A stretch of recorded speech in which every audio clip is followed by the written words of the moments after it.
Sejarah adalah sebuah mozaik, kepingan-kepingan kisah yang terkadang tidak tersusun dengan sempurna. Begitu pula dengan kisah agung masuknya Islam ke bumi Nusantara. Ia bukanlah cerita yang ditulis dalam satu garis lurus, sebaliknya, ia adalah narasi kompleks yang diselimuti kabut waktu dan beragam teori dari para sejarawan. Salah satu teori membawa kita kembali ke abad ke-9 Masehi, saat dunia Islam berada di bawah naungan dinasti Abbasiyah.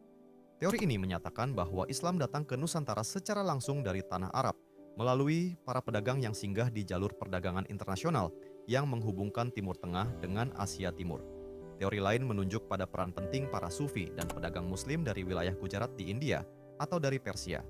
Mereka diyakini membawa dakwah Islam ke Nusantara sekitar abad ke-12 atau ke-13, bukan dengan senjata, melainkan dengan keteladanan, perdagangan, dan pernikahan dengan penduduk lokal. Sebelum Islam hadir, Nusantara adalah kawasan yang didominasi oleh agama Hindu, terutama aliran Siwaisme, serta agama Buddha. Namun, kepercayaan masyarakat saat itu sangat beragam dan bersifat sinkretik. Kepulauan yang kini kita kenal sebagai Indonesia telah terkenal sejak lama karena kekayaan rempah-rempahnya, seperti pala dan cengkeh, yang menjadi incaran bangsa-bangsa asing. Bahkan jauh sebelum kedatangan Portugis di Kepulauan Banda pada tahun 1511. Letaknya yang strategis sebagai penghubung antara dunia Islam di barat dan Kekaisaran Tiongkok di timur, menjadikan Nusantara pusat lalu lintas perdagangan global. Di pelabuhan-pelabuhan seperti Barus, Lamuri, dan Gresik, para pedagang dari berbagai bangsa bertemu, berdagang, dan bertukar ide, termasuk ide tentang Islam. Sayangnya, bukti fisik mengenai kedatangan awal Islam sangat terbatas. Hal ini memicu perdebatan panjang di kalangan sejarawan tentang kapan tepatnya Islam masuk dan bagaimana prosesnya berlangsung. Bukti yang ada sebagian besar berupa batu nisan dan catatan para pelancong seperti Marco Polo dan Ibnu Battuta. Marco Polo dalam perjalanannya ke Asia Timur pada akhir abad ke-13 menyebut adanya komunitas muslim di wilayah yang kini dikenal sebagai Aceh. Ibnu Battuta juga mencatat keberadaan kerajaan Islam di kawasan Samudra, meskipun deskripsinya sangat singkat. Namun, bukti semacam ini hanya memberi kita informasi bahwa komunitas muslim telah hadir di suatu tempat pada waktu tertentu. Ia belum cukup untuk menjelaskan seberapa luas pengaruh Islam atau bagaimana ia membentuk cara hidup dan budaya masyarakat lokal.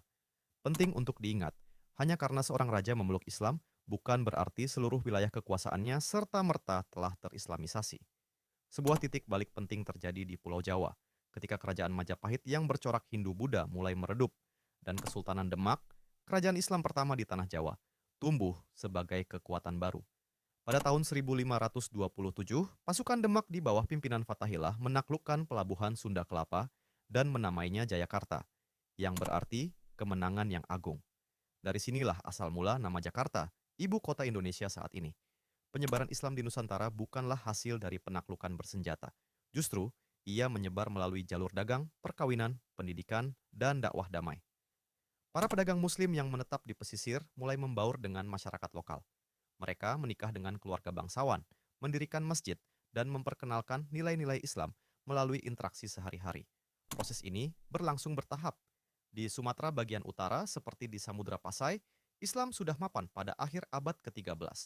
Dari sana, pengaruh Islam menyebar ke Malaka, Brunei, Filipina Selatan, dan pesisir Jawa serta Kalimantan.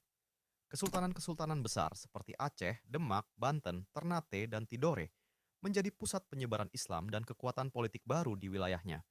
Menyusul kemudian Kesultanan Mataram di Jawa Tengah pada akhir abad ke-16 yang turut memperluas pengaruh Islam ke pedalaman. Yang menarik, proses penyebaran ini tidak terjadi serentak atau berurutan dari barat ke timur. Ia bersifat menyebar secara tidak merata dan bergelombang, tergantung pada aktivitas dagang, hubungan kekuasaan, dan jaringan ulama yang terbentuk di setiap wilayah. Sejarah masuknya Islam ke Nusantara adalah kisah panjang tentang interaksi budaya, pertukaran gagasan, dan transformasi spiritual. Sebuah perjalanan yang lambat namun mendalam, yang terus membentuk wajah Indonesia hingga hari ini. Inilah warisan besar yang harus kita jaga. Islam tidak datang dengan pedang, tetapi dengan akhlak, ilmu, dan kasih sayang. Maka tugas kitalah sebagai generasi hari ini untuk meneladani cara itu, menjadi cahaya yang menuntun, bukan api yang membakar.